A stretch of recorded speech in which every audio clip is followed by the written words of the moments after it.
Welcome back to another Film Geek movie review. In just a bit, I am headed out the door to check out the new action horror film, Azrael. So what's the plot of this movie? Well, it tells the story of Azrael, a woman who is living in this world where people have been raptured, and the people who are left on the planet Earth have lost the ability to communicate with each other. Our lead, Azrael, is played by Samara Weaving, and basically she's involved in this community that's being terrorized by creatures that are living in the woods around them. And they have to sacrifice somebody to these creatures outside the walls. And guess what? She ends up being that sacrifice. And so she runs off and tries to get away from the tribe that's going to sacrifice her before they sacrifice her. So now she's out running around in the woods filled with these creatures, and she's also being chased down by this tribe of people that have to sacrifice her to said creatures. Did you get all that? I know there's a lot going on, and I guess there's a lot going on in the description of this movie because this film is going to have zero dialogue from what I understand. It's going to be told in a kind of an experimental way, so it's going to be a lot of action type of storytelling, not so much dialogue. So I'm interested in seeing how this all turns out. Also, this film is starring Samara Weaving, who I first became aware of in 2019's Ready or Not, which is a super fun film. If you haven't checked it out, check that film out. But you know what? It's enough of me sitting here jibber-jabbering on. It is time for me to get out the door because I need to check out Azrael.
Welcome back. Just getting home, and guys, I enjoyed this movie. However, I don't think it's going to necessarily be for everybody.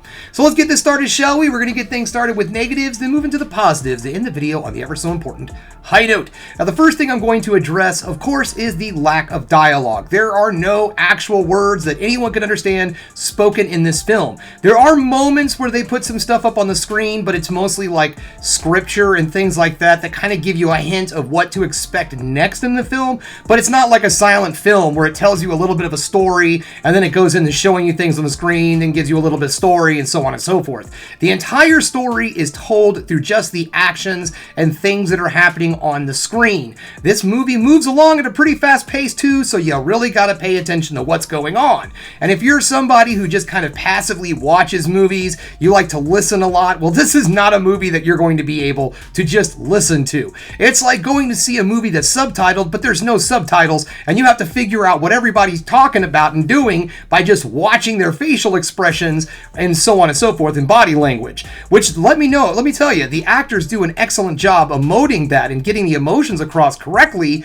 But if this is just something you don't want to deal with, you're probably going to find yourself being pretty bored in this film. Not that there's a ton of awkward silence. Oh no, this movie is fairly action-packed. There are not many moments of people waiting around and doing anything. Every so often, Samara Weaving has to like catch her breath or something like that, but in those moments, they don't even last that long. I mean, this movie does flow along really well, and the action is very well paced, but that's pretty much what this movie is. And if you need more than that, if you need a much more in-depth story, if you need deeper characterization than just something that goes into basically 3 moments in this film. The beginning of the movie where they're just kind of setting the stage for everything, and then it all becomes like a cat and mouse game between the cult, and of course there's monsters in the woods. And then the third act, it starts to focus more on more of a revenge flick plus monster movie at the exact same time. So needless to say, even without the dialogue, there is a lot going on in this movie. And if you don't want to watch a movie like that,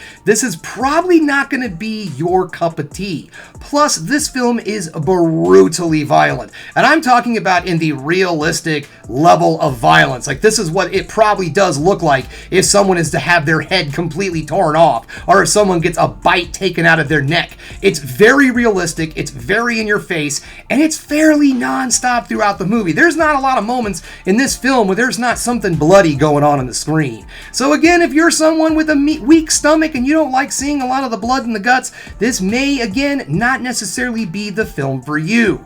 But I did get a lot of good stuff out of this movie, guys, so let's move into the positives, shall we? The first thing I want to talk about is the acting in this film. Now, with the lack of dialogue, the actors in this movie have to completely rely on their facial expressions and body language in order to tell the story and to emote what emotions and feelings that they're having in that moment. And while most of it is just, I'm scared as shit and I'm running or I'm angry, there are still some moments and some quiet moments of acting that still happen. There's glances and looks that each actor will have when they're looking at each other. You can tell these two are in a relationship. These two people love each other and care about each other, and you can tell this just by the way they look at each other and the way they act. So things like that in this movie are excellent, and all of the actors in this film do a very good job of conveying the story and their characters without having any dialogue whatsoever. It was something in Silent Night that came out a little while back that was also a movie with no dialogue, was kind of lacking because that film really needed dialogue. Well, in this one, it doesn't really need to be there. And I don't know if it's necessarily because of the way the movie flows, or you just accept the fact that the people aren't talking and that's just the way it is. But it just honestly feels like this movie would have been worse off if there would have been a lot of talking and dialogue. I honestly think that it would have slowed the entire film down.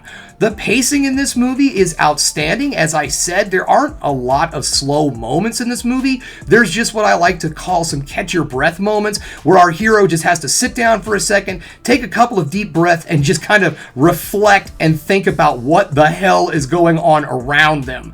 And let me tell you, even though no one talks, the story itself is very well told. And again, if you just pay attention and watch everything that's going on around you, you're going to go away with a pretty good story completely, and so on and so forth. All in all, guys, I think this is an extremely well-made film. Also, the cinematography, I forgot to mention, the cinematography is beautiful. The cinematographer definitely takes complete advantage of the woods that they're in. I like the usage of the woods also. It really made you feel like these people were completely all alone, that there were no other human beings in the known universe except for everybody that was just right there in those woods. And I like that about the whole setting and everything of the film. All in all, guys, I think this is an extremely solid post-apocalyptic religious rapture, whatever you want to call this film. All in all, it's an extremely well-executed, well-made little horror movie with lots of action. Well, actually, lots and lots and lots of action. Pretty non-stop. I forgot to mention, too, this film is directed by E.L. Katz. And as I said, excellent job, well-made movie, very fast watch, too. This movie only clocks in, I want to say, like an hour and 25 minutes, so just underneath that hour and 30 mark, which puts it in that nice, sweet spot of just an absolutely perfectly paced, perfectly made horror film. Oh, I forgot to mention, too, I did say that the special effects were brutal, but they're also extremely well done and practical. Everything looks very well made. It's almost like you can feel every bone that breaks, every bite that happens, and every bit of flesh being torn off with a bone.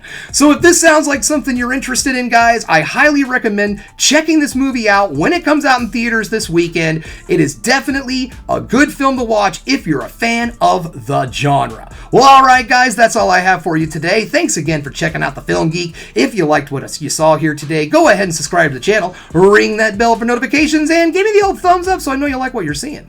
And if there's one more thing you can do, folks, that is keep watching movies. You know I'm gonna.